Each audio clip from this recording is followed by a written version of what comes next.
Hello everyone, hope you guys are doing great and welcome to my channel. Today I'm at Cyprus and this video will not do justice of this beautiful serene location, and I'm going to take you through Cyprus. I'm going to show you the different cities here, and I hope you like my videos. So if you do like, share and subscribe, and also hit the bell icon.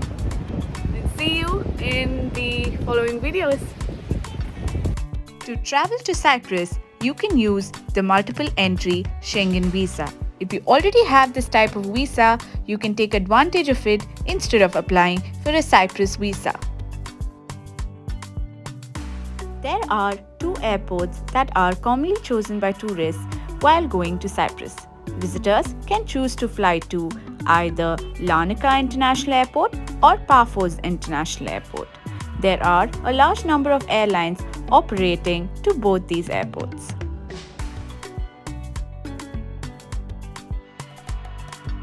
Cyprus is a small island with great history. Cyprus is located in the northeastern part of the Mediterranean. The beautiful Mediterranean island of Cyprus has been honored by the Greek legends as the birthplace of Aphrodite, where she was last sighted rising from the ocean, and since then it's called the Island of Love. Cyprus offers over 300 days of sunshine every year, which makes it a destination suitable to be visited during any time of the year. Its perennial warm and sunny climate is definitely an amazing choice to escape the cold winter months on mainland Europe. Cyprus isn't short of things to do, from beautiful beaches to historical monuments, coastal walking, ancient castles, or enjoy the delicious meals in authentic restaurants. Cyprus is sure to appeal to anyone. We explored the southern coast of Cyprus by renting a car. There are several car rental service providers. We chose Aircar. Before we were provided with a car, we had to provide certain documentation proof such as your passport, an ID, and of course a valid driving license.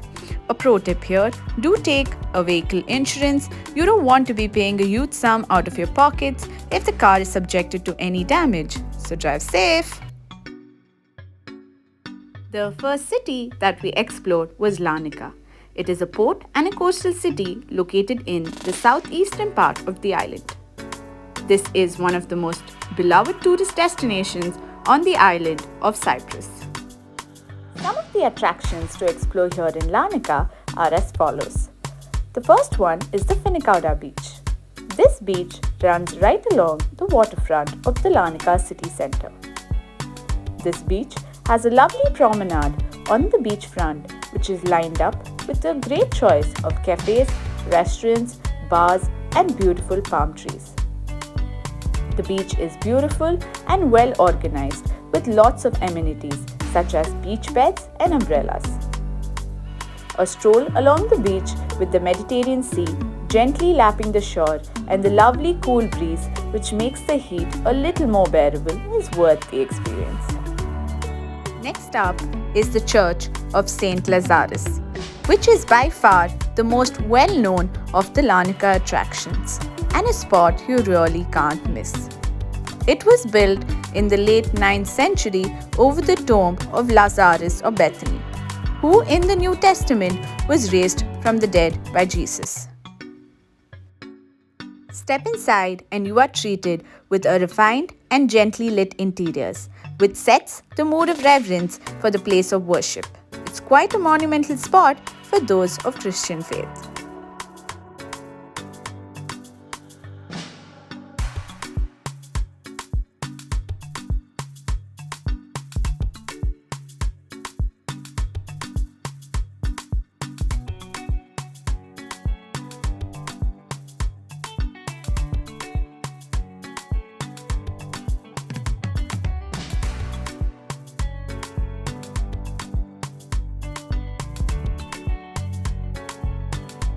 Third on the list is the Old Town.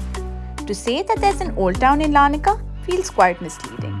The historical center of the city, centering the Church of Saint Lazarus, doesn't really look or feel like an old town, while it does have the scattered network of small streets. The street with a row of traditional shop fronts running from the church to the beach indeed has a nice sense of character. Although they look renovated, these shops give a glimpse of a different era of Larnaca. Next up is the Salt Lake.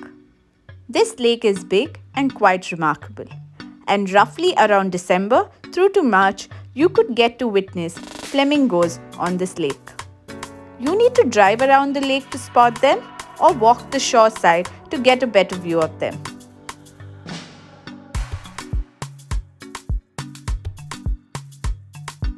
A short walk or a drive from the Salt Lake will lead you to the Hala Sultan Tek. This is a mosque open to the public and gives a much more desirable view of the Salt Lake.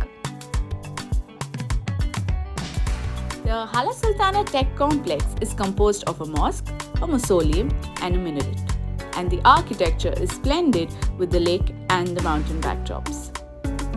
The grounds of the mosque are full of stray cats that are really well looked after and waiting to get your love.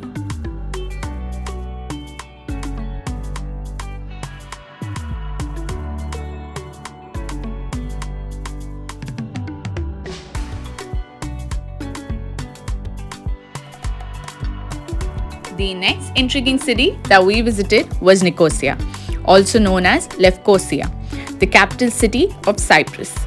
This city is one of the last divided capitals in the world, which was split into the north and the south.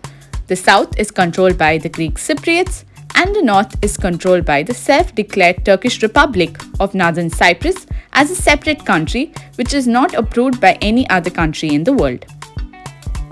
Relations between the Greek Cypriots and Turkish Cypriots have softened more or less in the recent years. Border crossings have replaced the physical walls that stop the Cypriots from passing between the north and the Republic of Greece. However, the situation still remains sensitive, with all countries except Turkey unwilling to recognize the Northern Cyprus. When at Nicosia, one must try to walk along the Green Line, or also known as the UN buffer zone. If you want to do something different, which you would not get to experience in any other country, is walk a part of the Green Line. The buffer zone divides the north and the south part of Cyprus, and the zone extends up to 180 kilometers across the island with various checkpoints along its way. The best place to cross the border is at the Ledra Street crossing, which is also one of the most commonly used routes by the tourists. In order to experience this, remember to carry your passports, as you will not be permitted to enter the northern part without one. We spotted empty houses and shops as we traveled down these streets. These places previously had people living and working, a place that was thriving. Many of these roadways abruptly come to a halt at walls that are dead ends. Military obstacles, sandbags, and barbed wires serve as a barrier separating these two sides.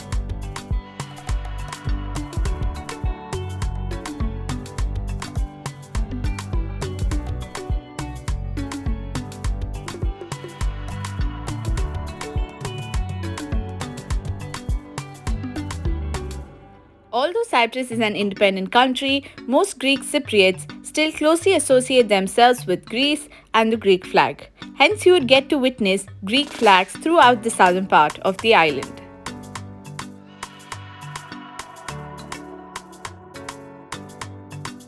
The streets in Cyprus are very beautiful. As you walk through these streets, you are surrounded by colorful buildings on either side, which makes the walk a lot more pleasant.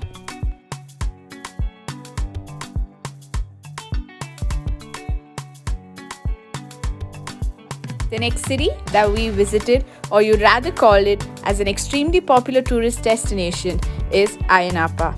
Most tourists arrive here from the Larnaca International Airport, which is 40 minutes away by car. This city is located in the southeastern part of the island. It is known for its vibrant nightlife and also the turquoise clear blue waters. Some of the attractions to explore here in Ayia Napa are as follows. First on the list is Cape Greco National Park. Now this comprises of several naturally formed caves. These caves can be accessed by a short hike with mesmerizing views of the sea backdrop. Tourists can swim through most of these caves or even walk into them during low tide or when the waves are calmer. The Palace Caves and the Smuggler's Caves are deep caves in the cliffs and they can be accessed only by sea. Some of these caves reach a depth of 240 feet into the rocks. Many visitors come here to enjoy some snorkeling, and some daredevils indulge in risky sports like cliff diving and jumping in the deep water locations of the caves. Despite the fact that the areas around the caves are rocky, the waters are crystal clear with turquoise blend of different shades of blue.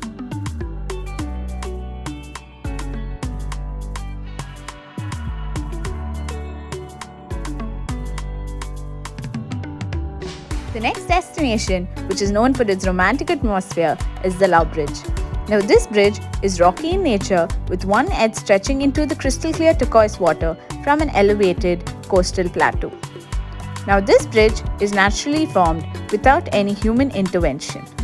This bridge looks all the more attractive during sunsets.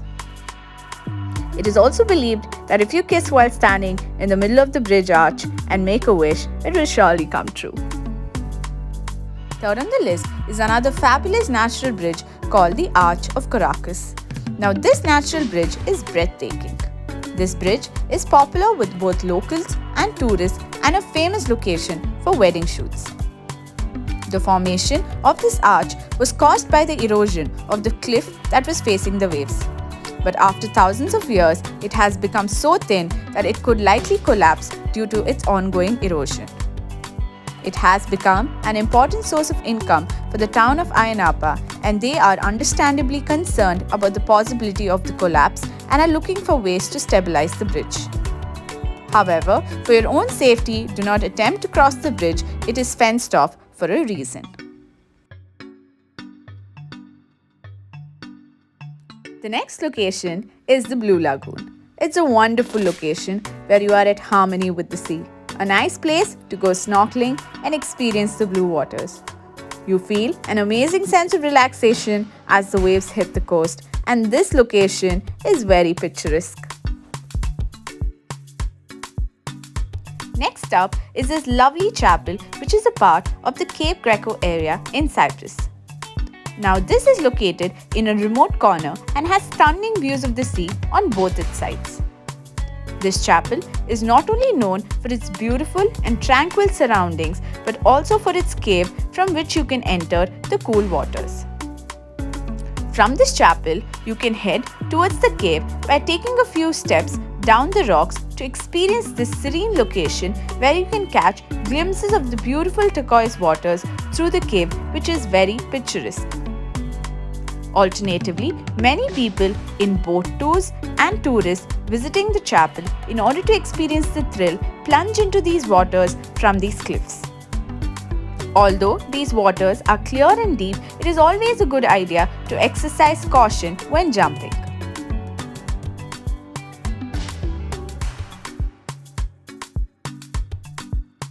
Last but not least is the Ayia Napa Harbour, which has large paved areas with paths lined with cafes and restaurants.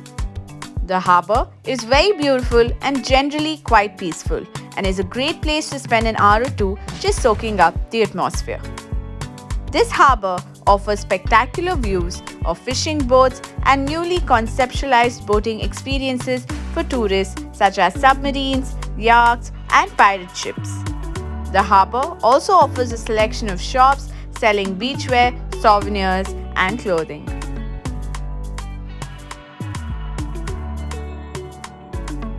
The next city that we headed to was Paphos, which is located on the western coast of Cyprus, and it's a harbour town. Like the rest of the country, this city also flaunts a number of churches, archaeological sites, artwork, white sand beaches, and breathtaking views of both the land and the sea.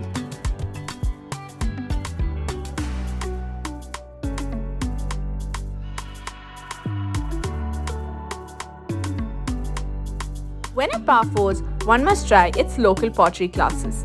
These classes are very interactive and informative.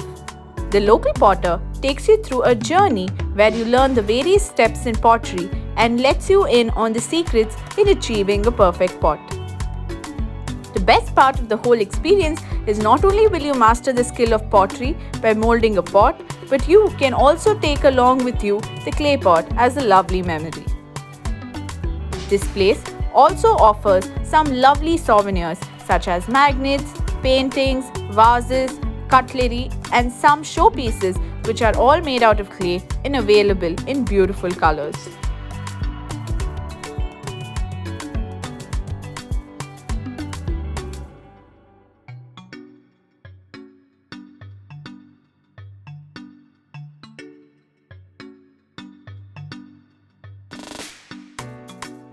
This beautiful and serene location is at Paphos.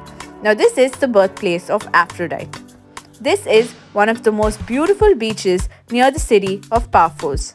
There is an enormous rock in the water which is considered as the birthplace of the goddess of love, where she emerged naked from the ocean. As the myth suggests, she was created from the foam of the sea caused by Cronus castrating his father Uranus and throwing his genitals into the water. Although Aphrodite had originally begun drifting towards the Greek island Cythera, the wind blew her towards her spiritual home near Paphos. From the pebbly beach at the birthplace of Aphrodite emerges a rock named as the Aphrodite Rock, partly because of the foam that is being formed at its base, which takes us back into history of the deity's birth.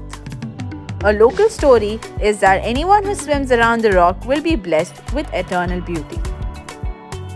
While some visitors come to the birthplace of Aphrodite for its scenic views, it is also a popular swimming spot.